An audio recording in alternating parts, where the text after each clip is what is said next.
People started falling from the sky by the close of the decade. They were never clothed, always naked, always a petrifying grin on their faces. It had been just a few at first, but then hundreds and thousands would fall at a time, destroying cars, homes, blocking off highways. Strange discoveries were made upon research. They were human, but lacked any blood, intestines, even a heart. No one could explain the hideous grins they had, or even where they came from. It was a woman in Costa Rica who made the latest and most disturbing discovery. She recognized one of the fallen bodies as a long-dead relative, one who died back when she had been a teenager. Then more and more identifications were made. Soon, people were picking out their long-dead loved ones amongst the video feeds, cadaver piles and crematoriums. No one could explain why they were coming back, falling from the sky. Even more distressing, after disposing of the bodies, it wouldn't be long until the same body came plummeting from the sky again. You could not get rid of them, no matter what. People were getting killed by the higher volume of falling bodies, and soon, after burial, they too began to fall. My mother was killed when a body landed on her car, crushing her. The next week, the news reported on a body that had gotten lodged in an airplane windshield. I saw my mother's grinning face, the happiest I had ever seen her. They say, when hell is full, the dead shall walk the earth. What about heaven?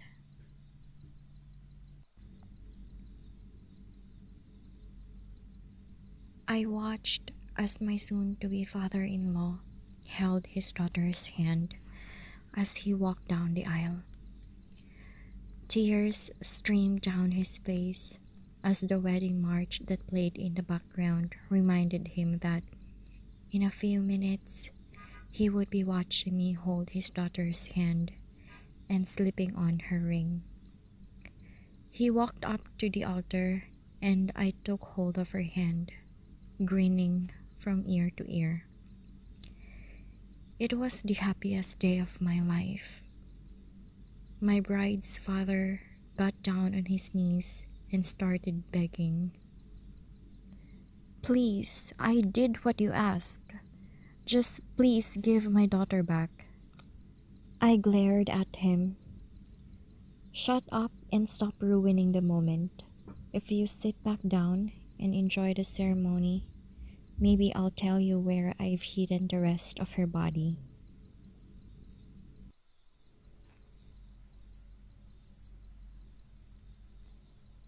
We bought an old house, my boyfriend and I. He's in charge of the new construction, converting the kitchen into the master bedroom for instance, while I'm on wallpaper removal duty. The previous owner papered every wall and ceiling.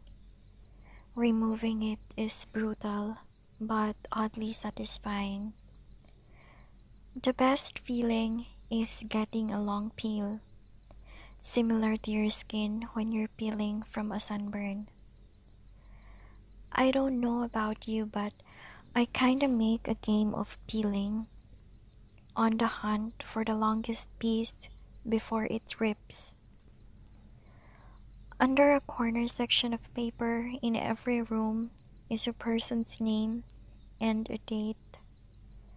Curiosity got the best of me one night when I googled one of the names and discovered the person was actually a missing person. The missing date matching the date under the wallpaper. The next day, I made a list of all the names and dates. Sure enough, each name was for a missing person with dates to match. We notified the police, who naturally sent out the crime scene team. I overheard one tech say, "Yup, it's human." Human? What's human? Ma'am, where is the material you removed from the walls already?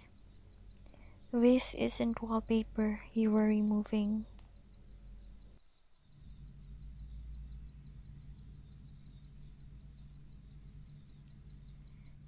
Have you ever walked into a room and found a vampire? No, not the sexy kind, but a foul creature with bony limbs and ashen skin. The kind that snarls as you enter, like a beast about to pounce. The kind that roots you to the spot with its sunken, hypnotic eyes, rendering you unable to flee as you watch the hideous thing uncoil from the shadows.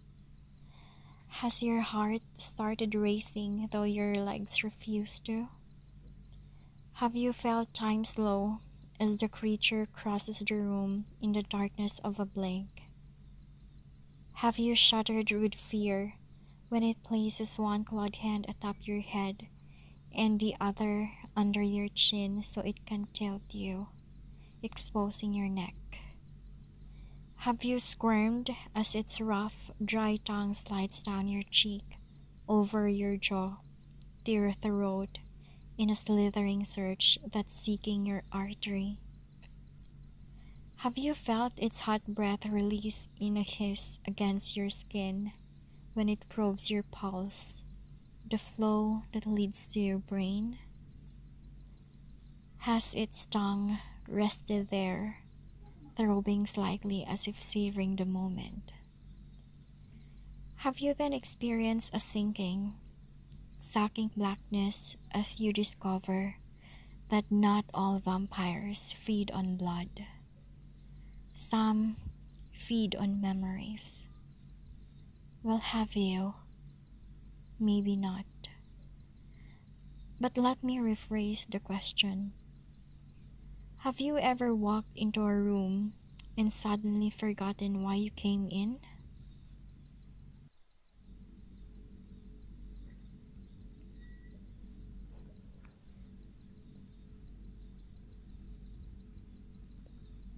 Look, I'll be the first to admit I'm a complete bastard. I'm also lazy. I'm only here to find the idiot because there's almost always an idiot.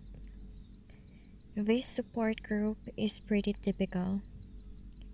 We connected online, decided on a quiet place, and now we're all sitting cross-legged in a circle. Real kumbaya crap. Jerome takes the lead, pouring everyone a cup of tea as he starts talking. "I'm Jerome. You can drink your tea, but only after explaining why you're here. I'll start." Jerome tells us he's never been loved. I can see why. The guy's ugly as sin. He sips his tea while the mousy chick speaks next. "Mew," she says. "My parents," short and sweet, no blubbering. Gotta admire Mew. She's probably not the idiot. Next to talk are a legless veteran, a broke businessman, a needle track junkie, and a deceased old crone. Then it's my turn. I'm an ass. Everyone hates me. I take a loud, annoying slurp of oolong as the fat kid with black eye goes next, telling his boring fat kid sub story. Afterwards, We're all sitting quietly when Jerome keels over. Then Mio's eyes roll back and she slumps forward. Only the fat kid reacts. "What's happening?" he whines. "I thought this was a suicide support group." "Found the idiot." "It is," I say, spitting out my mouth full of tea. "They support it. No one wants to die alone, kid." Oh, how ghost-white he turns, looking into his cup. I love it. These suicide meetups are a sadist's dream, and I never have to lift a finger. Told you, I'm a lazy bastard.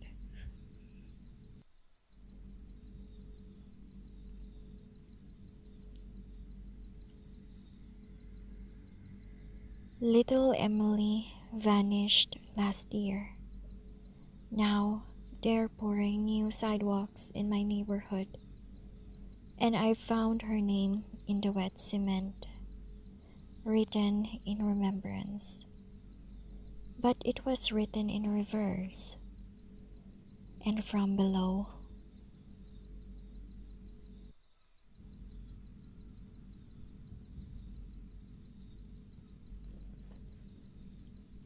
I bought a new house in the small town of Winthrop. The house was cheap, but the most important part was that I needed to get away from the city. A few months ago, I had a run-in with a stalker. While I had managed to get him arrested, I couldn't shake the feeling of eyes just constantly watching me. I felt like there were eyes everywhere, at home and on the street, so I decided to move out into the country to somewhere with less people, just for peace of mind. The house itself was big and somewhat old, but otherwise very welcoming. The agent who introduced me to the house had been required to mention that a serial killer had lived here in the past, which was why the house was so cheap. However, he and later my next door neighbor Sarah both told me to pay the thought no mind. 4 other owners had lived in the house since then, and all of them were very happy with it. I loved the house. Its interior furnishings were very beautiful and comfortable. The people of Winthrop were friendly, often bringing over freshly baked pastries or inviting me over for dinner.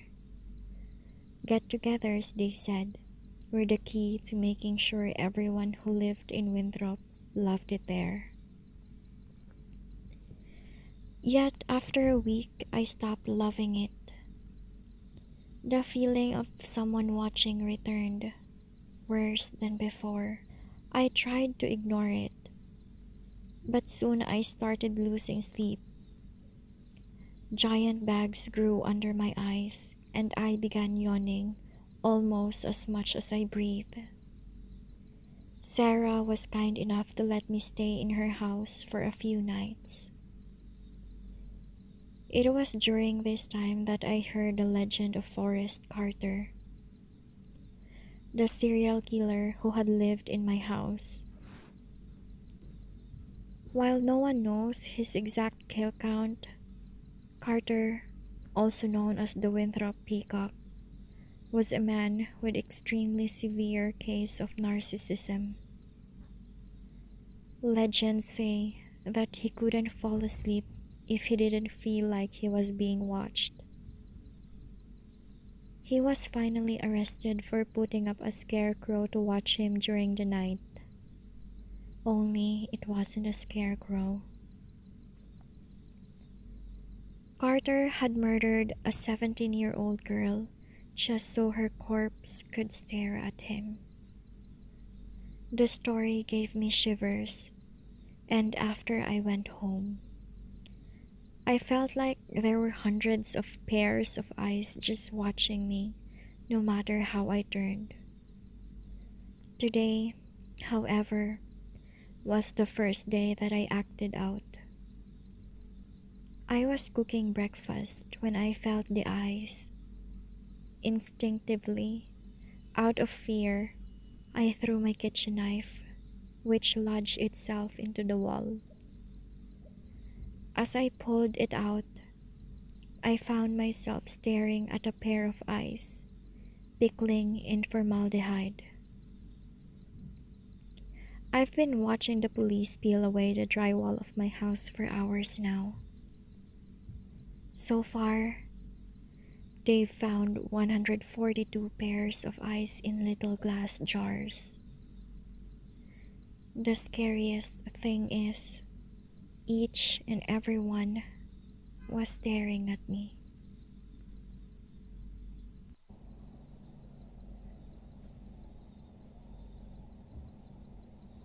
I pointed the gun at the sick bastard who killed my wife. He sobbed as he feared for what was to come. I pulled the trigger. If only he spoke and tried to reason with me, then maybe he could have lived.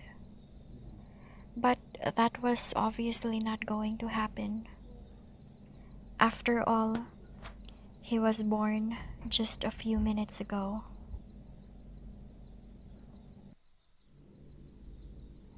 In the year 2026, the Messiah came back down to earth. She performed miracles and cured the sick. There was no doubt as to her authenticity. She appeared to all nations at once. All believed, all worshipped her.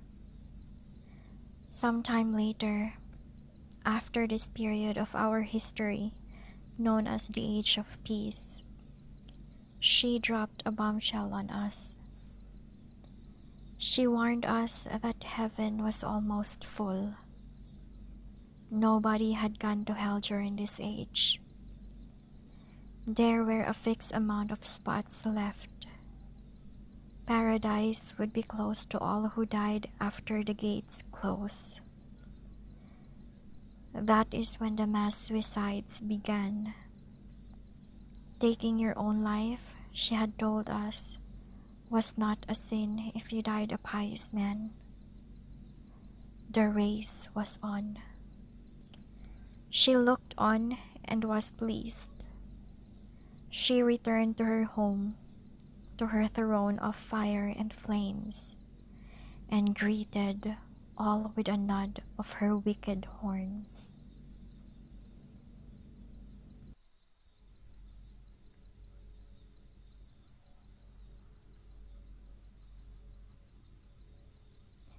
He awoke to the huge, insect-like creatures looming over his bed and screamed his lungs out. They hastily left the room, and he stayed up all night, shaking and wondering if it had been a dream. The next morning, there was a tap on the door. Gathering his courage, he opened it to see one of them gently place a plate filled with fried breakfast on the floor, then retreat to a safe distance. Bewildered, he accepted the gift. The creatures chittered excitedly.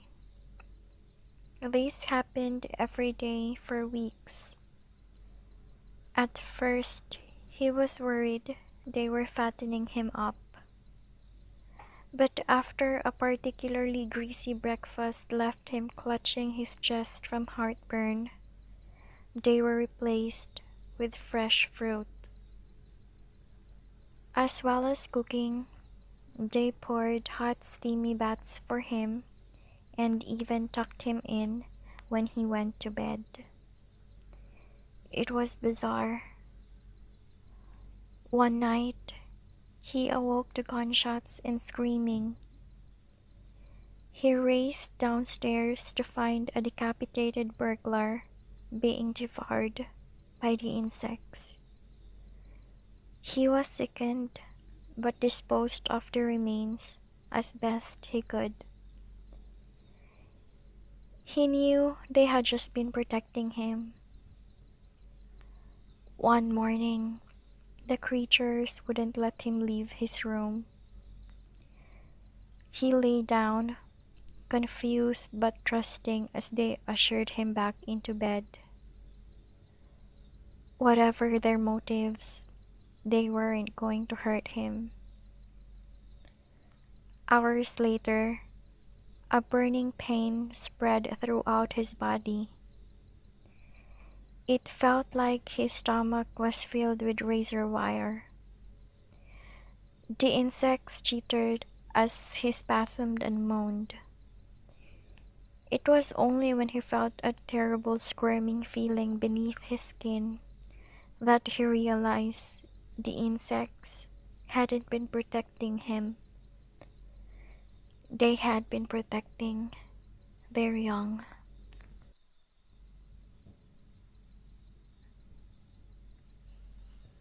Everyone loves the first day of school, right? New year, new classes, new friends. It's a day full of potential and hope before all the dreary depressions of reality show up to ruin all the fun. I like the first day of school for a different reason though. You see, I have a sort of power. When I look at people, I can sense a sort of aura around them. A colored outline based on how long that person has to live. Most everyone I meet around my age is surrounded by a solid green hue, which means they have plenty of time left. A fair amount of them have a yellow-orange tinge to their auras, which tends to mean a car crash or some other tragedy. Anything that takes people before their time, as they say. The real fun is when the auras venture into the red end of the spectrum though. Every now and again, I'll see someone who's basically a walking stoplight. Those are the ones who get murdered or kill themselves. It's such a rush to see them and know their time is numbered. With that in mind, I always get to class very early so I can scout out my classmates' fates. The first kid who walked in was basically radiating red. I chuckled to myself. Too damn bad, bro. But as people kept walking in, they all had the same intense glow. I finally caught a glimpse of my rose-tinted reflection in the window, but I was too stunned to move. Our professor stepped in and locked the door. His aura, a sickening shade of green.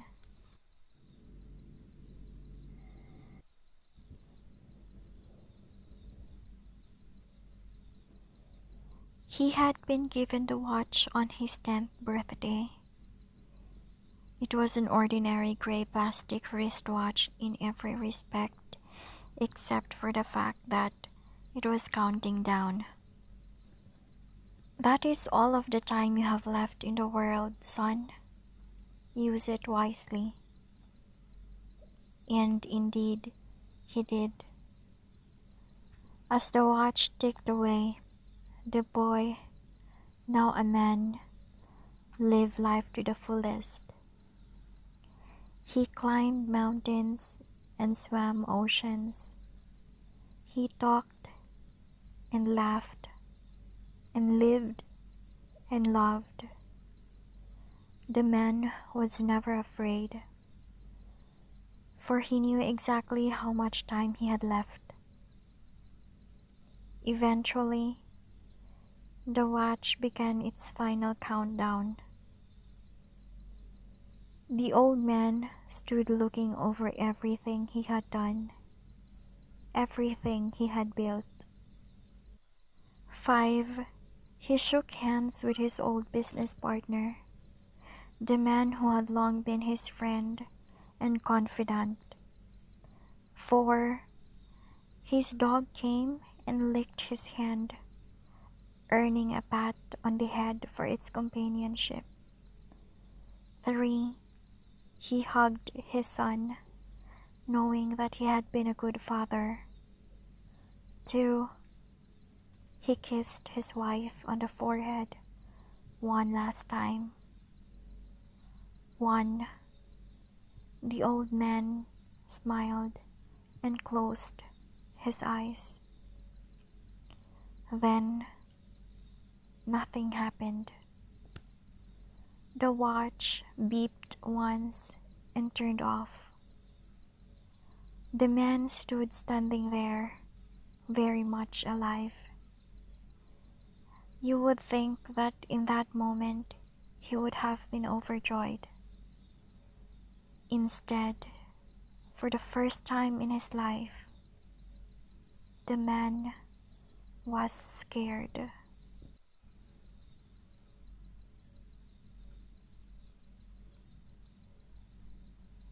When my sister, Betsy, and I were kids, our family lived for a while in a charming old farmhouse.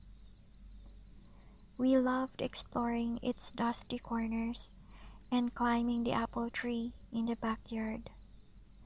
But our favorite thing was the ghost. We called her Mother because she seemed so kind and nurturing. Some mornings, Betsy and I would wake up, and on each of our nightstands, we'd find a cup that hadn't been there in the night before. Mother had left them there, worried that we'd get thirsty during the night. She just wanted to take care of us.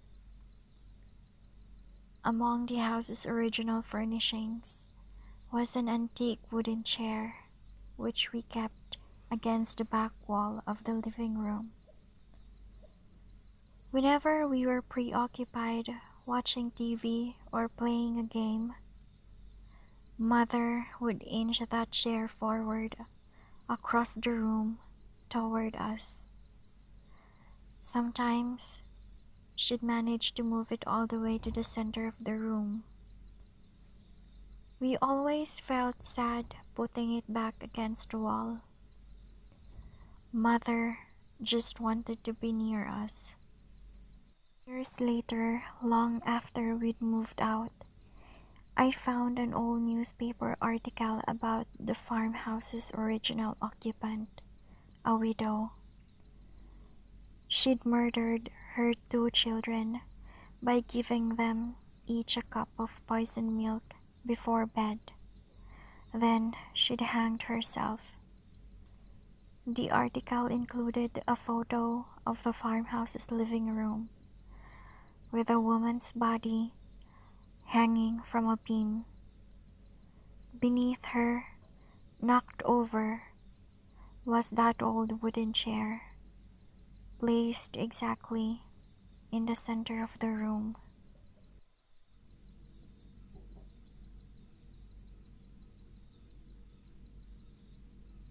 On Monday, I came up with a perfect plan.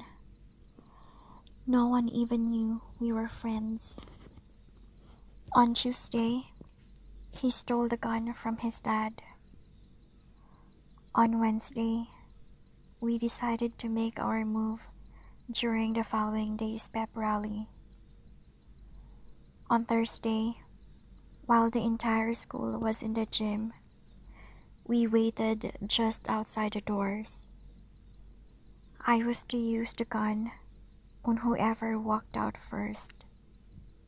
Then he would take the gun and go into the gym blasting. I walked up to Mr. Quinn, the guidance counselor, and shot him in the face 3 times. He fell back into the gym, dead. The shots were deafening. We heard screams in the auditorium. No one could see us yet. I handed him the gun and whispered, "Your turn." He ran into the gym and started firing. I followed a moment after. He hadn't hit anyone yet. Kids were scrambling and hiding. It was mayhem. I ran up behind him and tackled him. We struggled. I wrenched the gun out of his hands, turned it on him, and killed him. I closed his mouth forever. On Friday, I was anointed a hero. It was indeed a perfect plan.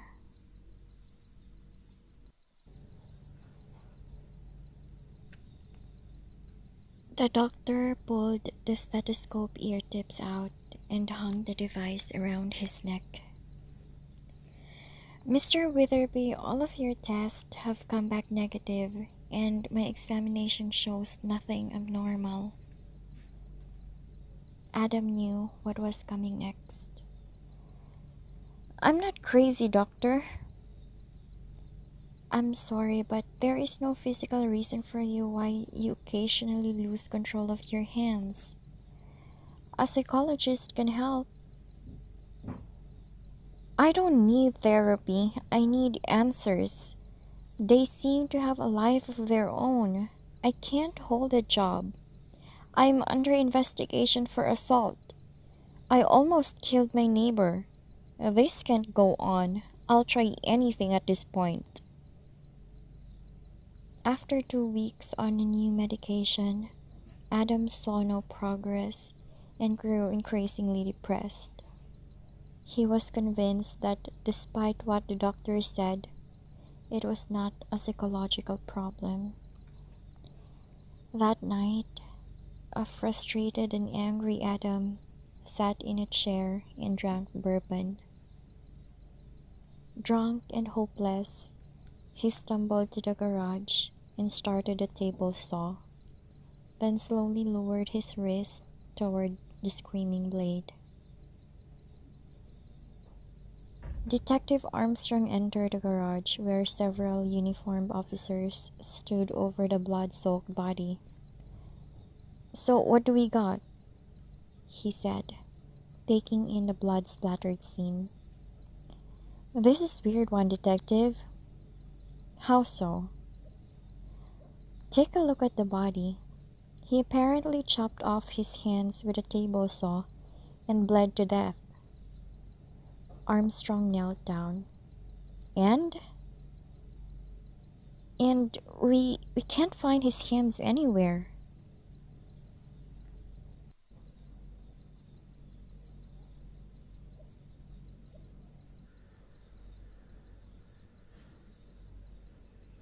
If God exists, why is there so much evil in the world? It's a common question, but it is misplaced.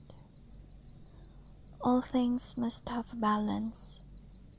Light and dark, good and evil, sound and silence. Without one, the other cannot exist. So if that's true, then God does nothing to fight evil. That might be your follow-up question. Of course, he fights evil relentlessly. I am Dortalion, one of his most holy and righteous angels.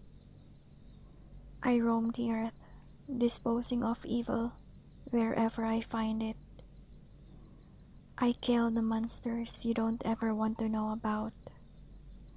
I crush them completely so you can sleep at night. You humans have no idea how many of you live because of the work I do. But what about Stalin, Hitler, Ted Bundy, Jack the Ripper? Well, those are the minor ones I had to let live. For balance, the ones I destroy are too horrible and vile to survive. What's funny is while I would wager you never have heard the name D'Artagnan in any religious text, I bet you have heard of me. Americans, for example, have their own name for me. Sudden infant death syndrome.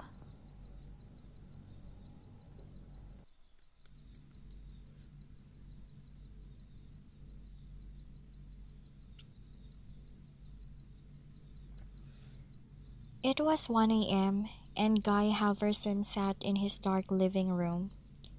He hadn't moved for over an hour. The accident earlier that evening kept playing over and over in his mind.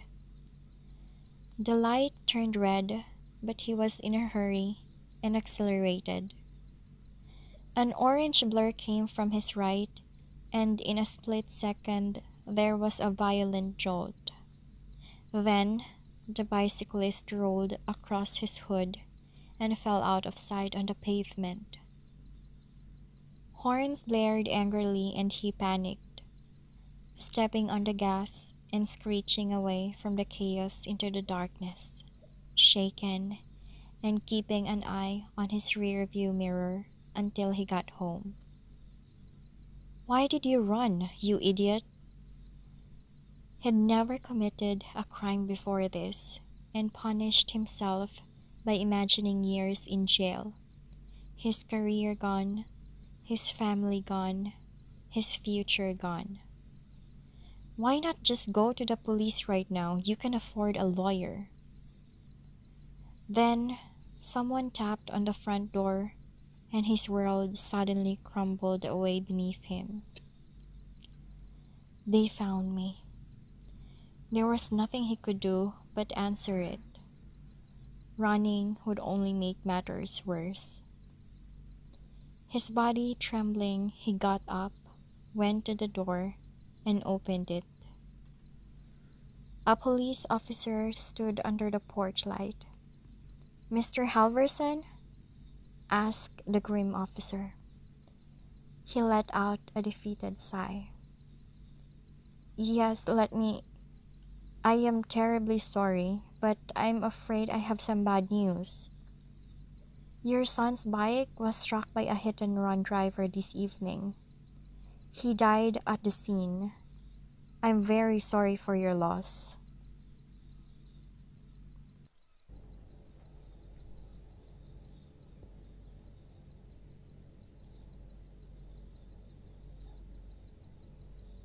Cradling my 4-year-old daughter in my arms, all I could do was listen as the screaming outside the house got louder and louder, interspersed with sounds of violence and horrible, horrible wet thuds, and the unmistakable echo of muscle and sinew resisting the force that was slowly tearing them apart.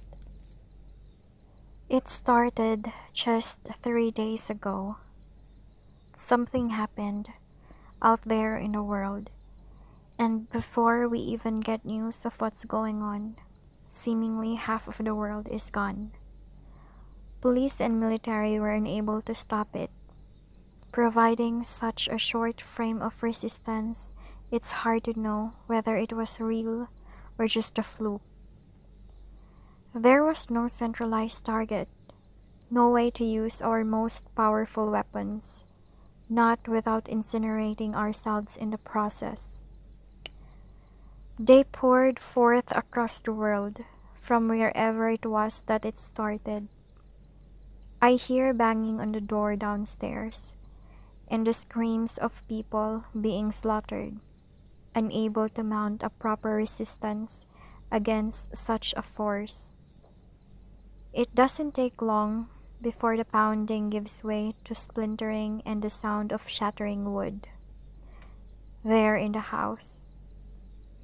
No more than a moment or two passes before the door to the bedroom starts shuddering. The things I piled against it are holding for now, but I know, realistically, that they're going to manage to come through. I keep rocking my little girl, humming a lullaby in her ear to calm her as she cries. The pounding grows in force and volume, the frame starting to crack.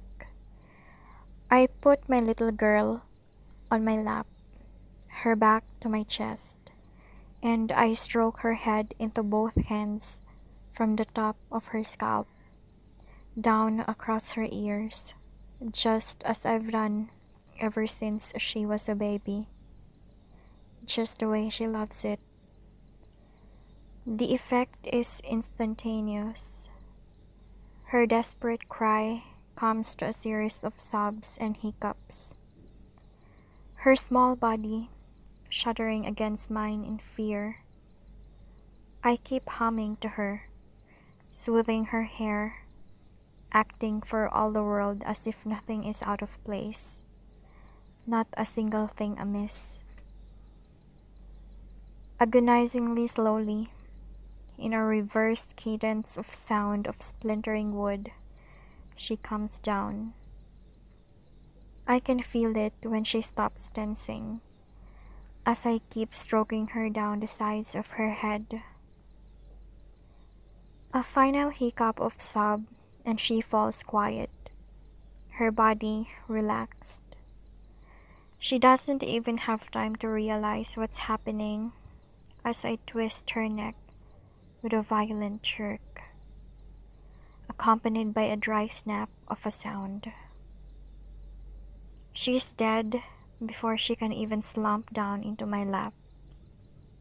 The door is giving way, the furniture pushed back. I may torn limb from limb while I scream, but at least my baby angel's safe from harm.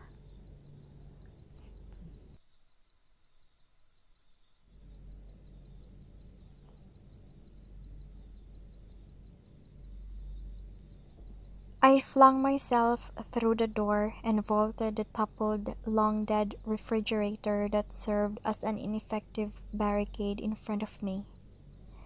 My legs propelled me through the room and into the small hallway on the other side.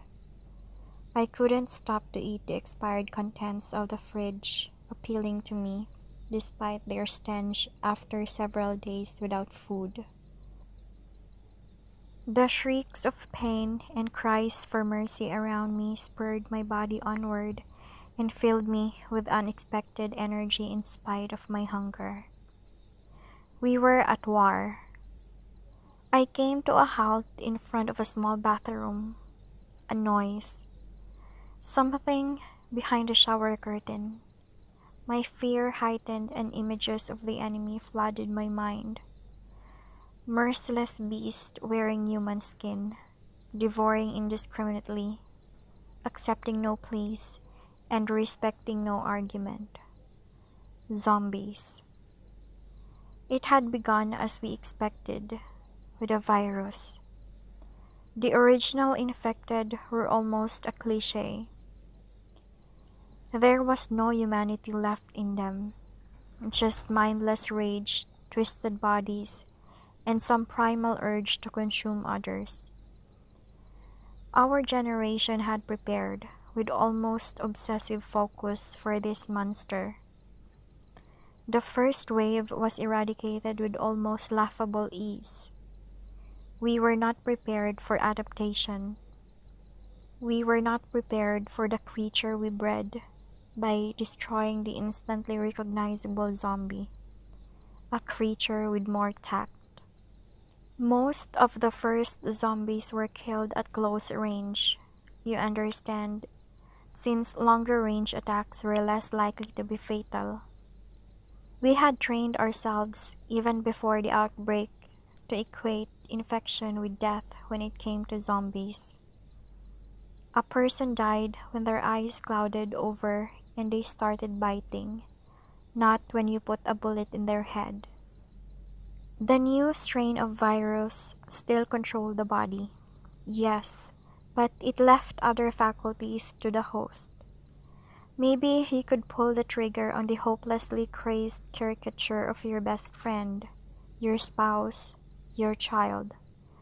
But what if there was still a soul behind those eyes? If even as they attacked, they sobbed and screamed in their own voice?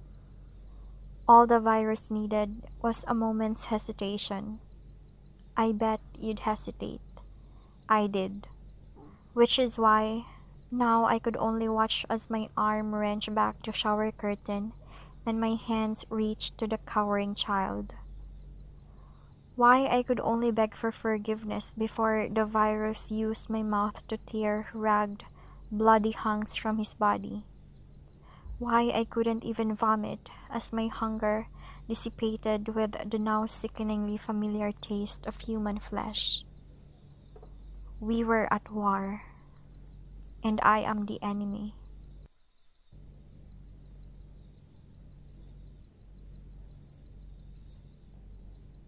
Last night, a friend rushed me out of the house to catch the opening act at a local bar's music night. After a few drinks, I realized my phone wasn't in my pocket. I checked the table we were sitting at, the bar, the bathrooms, and after no luck, I used my friend's phone to call mine. After 2 rings, someone answered, gave out a low, raspy giggle, and hung up. They didn't answer again. I eventually gave it up as a lost cause and headed home. I found my phone laying on my nightstand, right where I left it.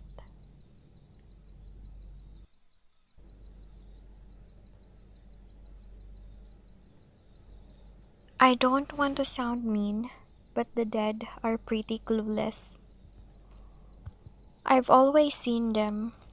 When I was younger, everyone thought I was just talking to imaginary friends. After a couple years, when I overheard my parents talk about calling a psychologist, I realized what I was talking to. See, ghosts don't tend to realize they're dead, and they don't look like in the movies. They look just like us. I'm pretty smart for a 13 years old, so I started noticing certain patterns to tell them apart from the living. They could be a bit distant from living people, or you'd see them try to talk to people who wouldn't even notice them. Some of them could tell I was different, that I noticed them. Like this guy I saw after school yesterday. I'm a big boy now. See, I don't need my parents to pick me up. Home is just a short walk away. He was standing away from the other parents, didn't talk to them, just stared at me. That's how I knew he was one of the ghosts. I went over, told him I knew what he was, and asked how I could help him. I don't remember much after that.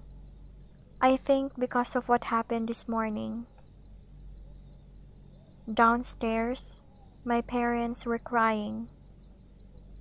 I tried talking to them, but they ignored me. They must have died last night somehow. Sometimes, the new ghosts wouldn't talk to me.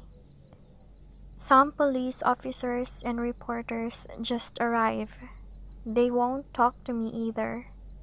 Just my parents. It's weird. I've never seen so many ghosts together before.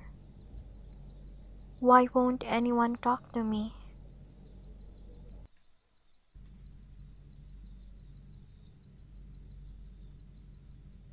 Hello, my dear.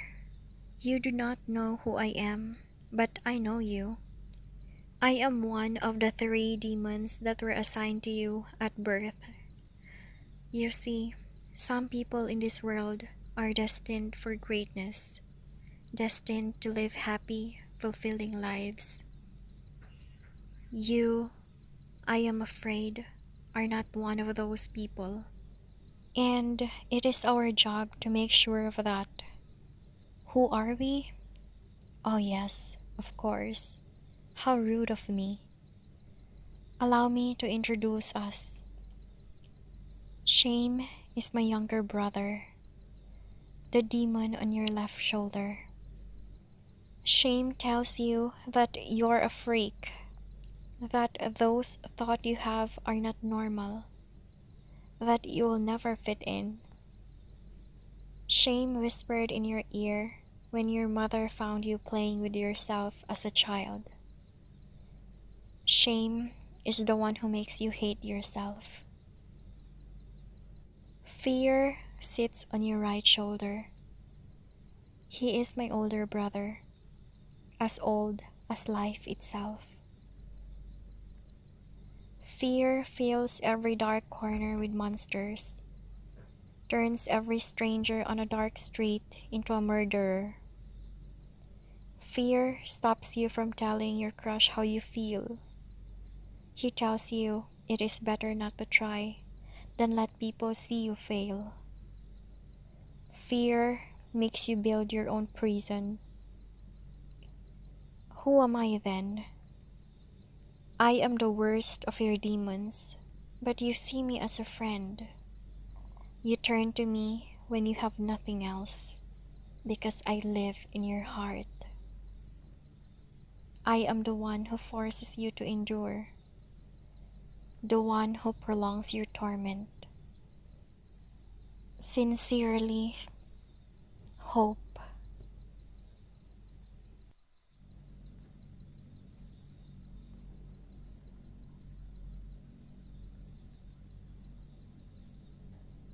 I hate it when my brother Charlie has to go away.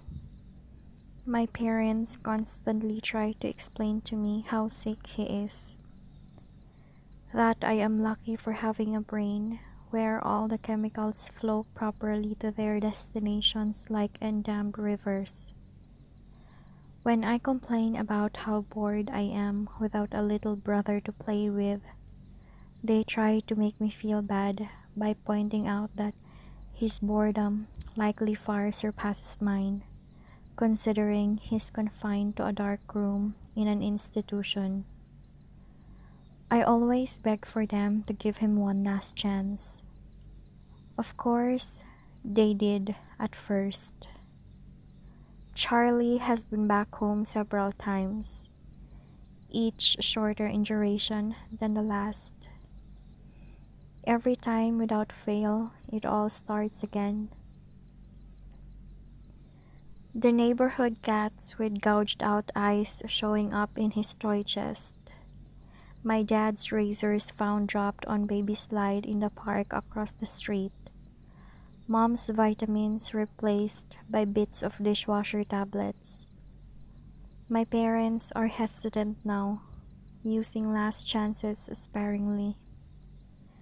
They say his disorder makes him charming, makes it easy for him to fake normalcy, and to trick the doctors who care for him into thinking he is ready for rehabilitation.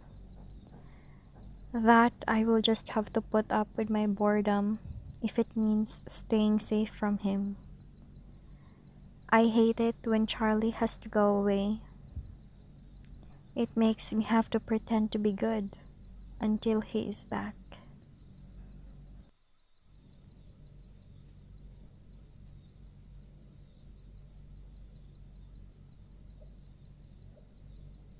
Where are you? I scream. Panicked, I run through the abandoned farm. I can't find her.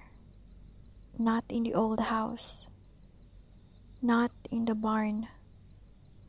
I run into the empty field, heart racing. As I scan the area, I run into a mound of dirt and trip, sprawling to the ground. Getting up, it hits me. Abandoned farm. I tripped over freshly tilled earth. Crouching down, I start frantically clawing with my hands. Scooping handfuls of dirt, I hit something hard. Wood. Are you in there? I cry, pressing my ear to the wood. I hear muffled cries. I start digging again, but realize it's taking too long. Looking around, I see a garden shed. I sprint to it, ripping the door open. I see a shovel, still caked in dirt. Probably the same one that bastard buried her with. I grab it. Running back, I started digging with purpose. Soon, the wooden box is exposed.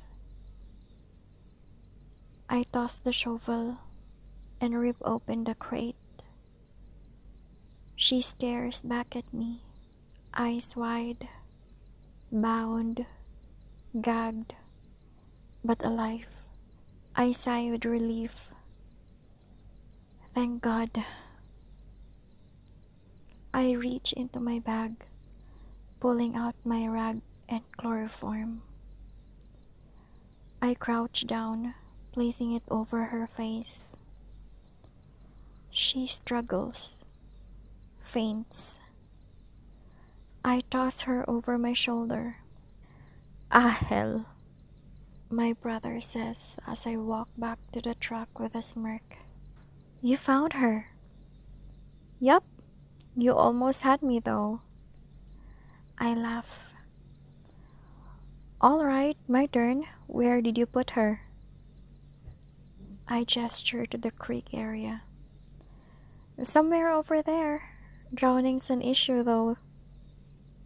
Jerk, he says, running off. I smile, watching him go. I love adult hide and seek.